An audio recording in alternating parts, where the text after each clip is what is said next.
春秋战国，楚地烽烟四起，世间流传着一对铸剑夫妇的传奇。男名干将，女唤莫邪，二人以炉火为魂，精铁为骨，锻造的宝剑无一不是削铁如泥的珍品。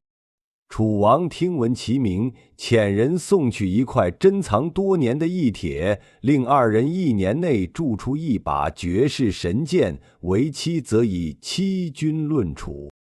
干将莫邪即刻开炉，却发现此铁质地诡异，寻常炉火难以炼化，锤击不容，淬炼不坚。转眼1年之期将至，宝剑仍未成形。莫邪望着炉膛中跳动的星火，对干将道：“此铁非寻常材质，不如我们分其魂魄，铸2把雌雄双剑，雄剑刚毅，雌剑温婉，或许能成。”干将颔首应允。二人自此日夜守在炉边，添薪锻打淬火，又耗2年光阴，终于让2把神剑现世，雄剑名干将，寒光凛冽；雌剑名莫邪，流光婉转。双剑相靠时，竟能发出轻微的相和之声。临行献剑前夜，莫邪已身怀6甲，干将轻抚妻子的发髻，眼神凝重。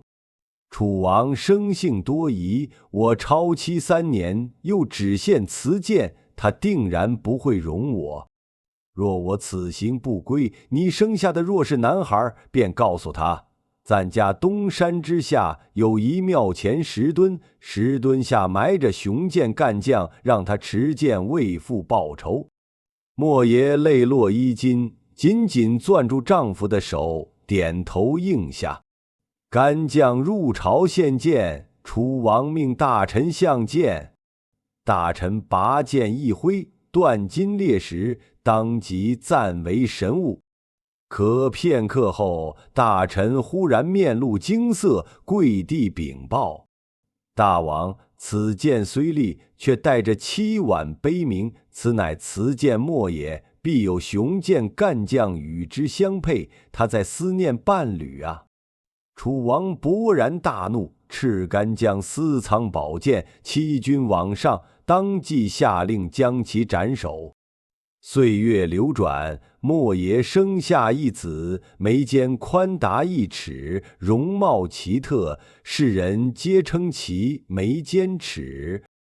待他长大成人，终于忍不住问母亲：“为何我从未见过父亲？他究竟去了何处？”莫邪将当年的往事一一诉说。眉间尺听闻父亲惨死，双目赤红，拔剑欲行，是要手刃楚王。他依照母亲所言前往东山，遍寻不见石上青松，却在山坳间发现一座古寺，寺前立着一根松木巨柱，柱下正是一块石墩。眉间尺抡起斧头劈开石墩，果然见一柄宝剑静静躺在其中，正是雄剑干将。出鞘瞬间寒光冲天，似有龙吟之声。与此同时，楚王在宫中做了一场噩梦，一个眉间阔齿的少年手持宝剑向他刺来，眼神带着彻骨恨意。他惊醒后心神不宁，召来大臣询问。大臣颤声道：“当年干将死前，其妻确有身孕，如今其子已长大，外号正是眉间尺。”楚王又惊又怒，立刻昭告天下，悬赏1000金捉拿眉间尺。眉间尺携剑赶路，途中遇上一位江湖侠客。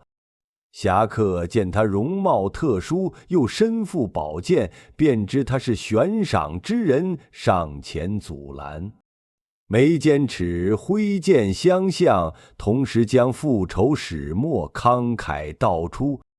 侠客听罢，眼中闪过敬佩之色，却摇头道：“楚王公戒备森严，禁军环绕，你纵然有宝剑，也难进他3尺之内。”眉间尺颓然垂剑，眼中满是绝望。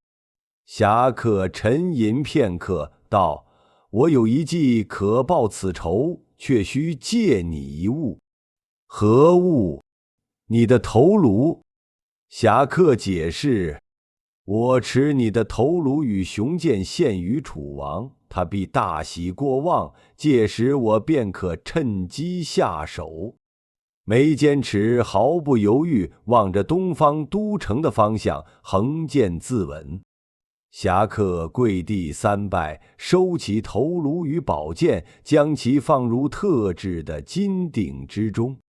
侠客入朝献宝，楚王见金鼎中的头颅，果然眉间阔齿，又得雄剑干将，心中大喜，不顾大臣阻拦，亲自上前俯身查看。就在此时，金鼎中的头颅突然双目圆睁，戳出汤中，姿目大怒，直扑楚王面门。楚王惊得连连后退，侠客趁机抽出雄剑，寒光一闪，楚王的头颅应声坠入金鼎。宫中卫兵大乱，侠客望着金鼎中翻滚的2颗头颅，想起眉间尺的决绝，一挥剑自刎，自己的头颅也落入鼎中。3颗头颅在汤中相互啮咬，最终化为一滩血水，再也无法分辨。而此刻，楚王腰间的瓷剑莫也突然挣脱剑鞘，腾空而起。侠客手中的雄剑干将也化作一道寒光，双剑在空中盘旋飞舞，发出震耳欲聋的鹤鸣，光芒越来越盛，最终融为一体，化作一道流光，消失在天际之中。